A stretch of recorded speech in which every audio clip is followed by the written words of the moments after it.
ezek miatt döntöttem a jazz-ének mellett. Na de most te is mesélj magadról egy kicsit.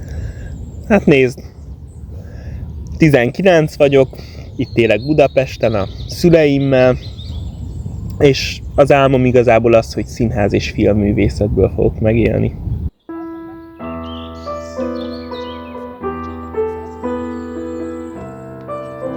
Be sem mutatsz a kis barátnődnek.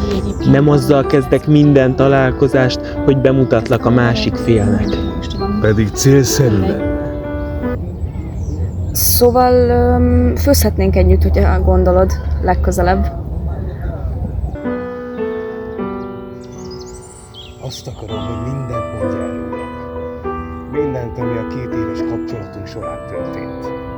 Hogy mennyit szorongattalak.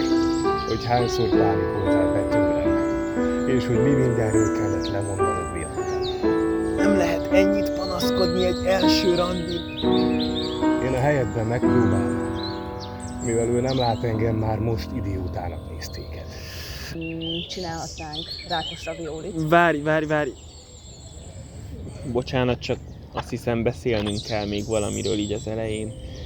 Azt hiszem ez így korrekt veled szemben, vagy végül is fogalmam sincs, hogy korrekt erről beszélni.